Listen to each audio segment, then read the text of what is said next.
BA, BCom, BSc, MA, MCom करें विश्व की सबसे बड़ी यूनिवर्सिटी इग्नू से। सॉल्व असाइनमेंट्स और गाइड बुक्स प्राप्त करें। संपर्क करें Mahakal computers, DAV PG college के पास, पंच मंदिरा मोड़ से दाहिने, सिवान।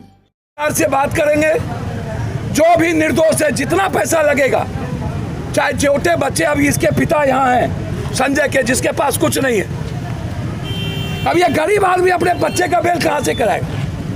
रिजवान के बच्चों से 8,000 रुपया मांगा गया, 12,000 रुपया परिवार से कहाँ से देगा? तो जो खर्च होगा, जितना खर्च होगा, हमने जिला अध्यक्ष संजय जी और यहाँ हमारे प्रदेश महासचिव हैं, हमारे युवा अध्यक्ष हैं, आज ही जाकर के कोर्ट में नकल निकला हुआ है। तो मुखिया जी के साथ लगकर क्या खर्च होगा, वो सारी जिम्मेदारी मेरी है। हम DIG से बात कर, जो बच्चे हैं जिसकी उम्र कम है, उसको अविलंब चार्जशीट से निकालकर, उसको केस से निकालकर उसको घर भेजा जाए, दोनों पक्ष के नाबालिग। ये पहला डिमांड। दूसरा डिमांड, पूरी इंक्वायरी SIT से जांच हो, जो दोषी हैं वो जेल जाए। तीसरा डिमांड, प्रशासन सस्पेंड हो और उस पर FIR लॉन्च हो। चौथा डिमांड कि अविलंब यहाँ के विधायक और MP कहाँ है, उस पर भी इंक्वायरी हो। चार दुकानें को आपके हवाले करो। और जिस दुकान को जलाया गया है, तत्काल उस दुकान को 10-10 हजार रुपया अभी हम उस दुकानदार के मदद में दे के जाएंगे। अभी तुरंत 10-10 हजार चारों दुकानदार के परिवार को, और सरकार से मांग करेंगे कि उस दुकानदार को 10-10 लाख रुपए का मुआवजा दे। पूरा गलत हो सकता है, पूरा सा गलत नहीं हो सकता। गलत हम हैं, गुनाहगार हम हैं और भोगे समाज। अभी स्थानीय विधायक नहीं आए सर घटना। और जो बच्चा पंडित, हमें तो शर्म आती है, चुल्लू भर पानी में डूब के मर जाना चाहिए। यहाँ के विधायक को, यहाँ के MP को दोनों नहीं आए, मर जाना चाहिए। जो जिनको कैंप करना चाहिए शुरू दिन से कि डर पैदा निकाला जाए समाज में, आज भी डर, दुकानें बंद है, ये गलत है। मैं सरकार से मांग करूंगा अविलंब दोनों तरफ के प्रतिनिधि को भेजे और दोनों समाज के बुजुर्ग लोगों को बैठा के, मेरे साथ मुखिया जी है दो, हमारे साथ इधर भी मुखिया जी हैं, और हमारे बुजुर्ग चाहते हैं कि अविलंब दुकान भी खुले, निर्दोष लोग जेल से निकले, बच्चे निकले, और जो दोषी है उसको बख्शा ना जाए। बहुत क्लियर है। पहले लाठी चली, पहले हल्की फल्की बच्चे हुए, फिर पत्थर चले। मैं उम्मीद करता हूं कि किसी भी कीमत पर हमें सब्र करना चाहिए था, पत्थर नहीं चलनी चाहिए थी। चाहे हम अपने प्रोटेक्शन में चलाए। हमारे एक बच्चे, मुसलमान बच्चा कह रहा था कि हाँ, किसी ने कहा इधर से नहीं चली, उसने कहा हाँ चली है। उसने स्वीकार किया कि हाँ बाद में पत्थर चली है, और वीडियो भी कह रहा है कि घटना जब हल्ला गुल्ला शुरू हुआ, झंझटें शुरू हुई, तो पत्थर चली। तो कौन कौन दोषी हैं इसमें, ये इंपॉर्टेंट। निर्दोष को छोड़ा जाए और यहाँ का SDO, यहाँ का CO, यहाँ का थाना प्रभारी, यहाँ के सारे पदाधिकारी पर इंक्वायरी हो, सस्पेंशन हो। जो लोग जेल में हैं उसका बेल हमारी पार्टी, जो पैसा खर्च होगी सारी पार्टी दे करके उसके बेल हम लोग बात करेंगे, सरकार से बात करेंगे।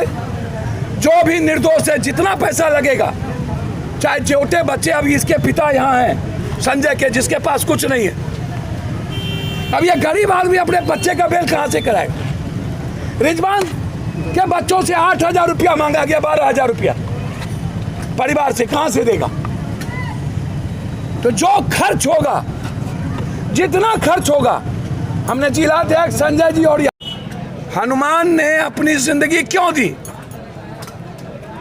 मानवता की रचना के लिए। तो हम हनुमान का कैरेक्टर ना पैदा करेंगे भैया। हम लोग 5-10, अब मैं आपको क्या बोल, हमारे कोई भी बुजुर्ग, कोई बुजुर्ग, ये अलग बात है कि बुजुर्गों का या समाज में जो कुछ अच्छे और मजबूत लोग हुआ करते थे उनका आजकल के युवाओं पर अधिकार कमजोर हो गया है। लेकिन हमारे बुजुर्ग कभी दूसरों की में तकलीफ नहीं देता, चाहे वो कोई हिंदू हो, यादव हो, राजपूत हो, बैस हो, शाह हो, कोई भी बुजुर्ग कभी किसी को कष्ट नहीं देता। नमाजी पढ़ने वाला 5 वक्त कभी भी वो इस्लाम के राह से अलग नहीं जा सकता। लेकिन जिसको नमाज का पता ही नहीं है, अरे मोहम्मद साहब पर कम पत्थर चली थी, जवाब दिए थे क्या वो? हजरत हुसैन नमाज के वक्त कुर्बानी हुई थी, क्या जवाब दिए थे क्या वो?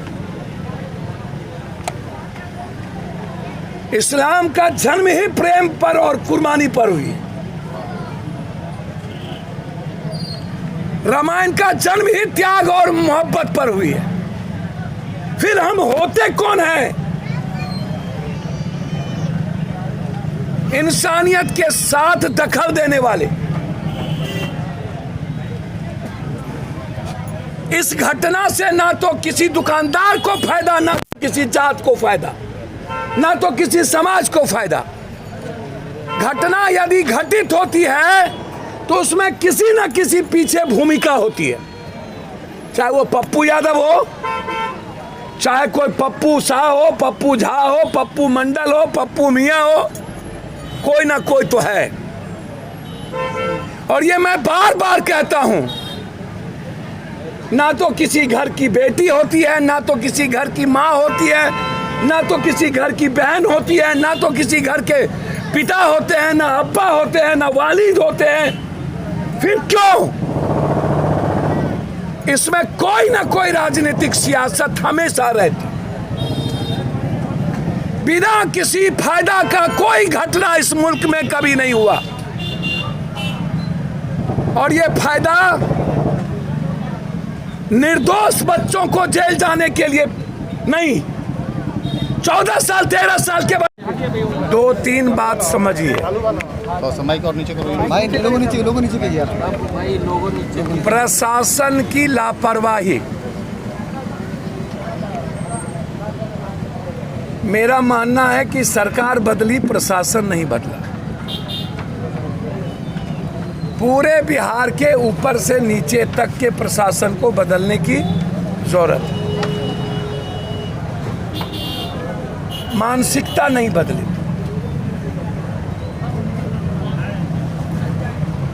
प्रशासन का चरित्र नहीं बदला।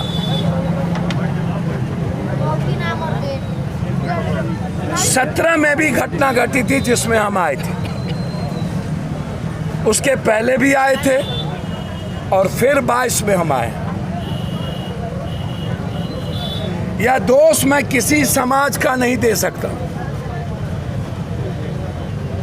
यह दोष सबसे ज्यादा सीवान के और बररिया के प्रशासन का है।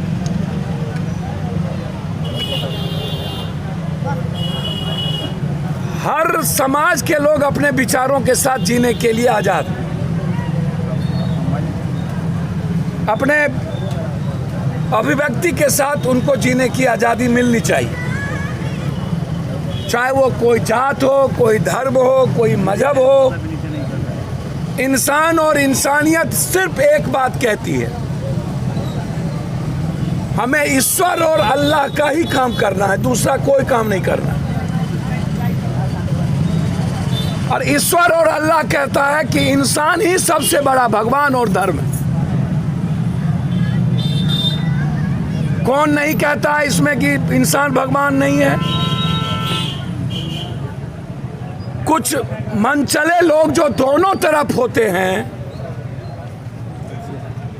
अब जैसे हम लोग का बाप दादा 20 साल 25 साल पहले इस्लाम इजाजत नहीं देती है हसन हुसैन के साथ अखाड़ा निकालकर तजिया निकालने की इस्लाम इजाज़त देती है, उस वक्त 3-5 टाइम नमाज पढ़ने की, लेकिन हम कर रहे हैं। हमारे बुजुर्ग इसकी इजाज़त नहीं देता है, हमारा बुजुर्ग इसको रोकता है। ना कबाली, क्या हम यजीद को मानेंगे या हजरत हुसैन की कुर्बानी को याद रखें? हनुमान ने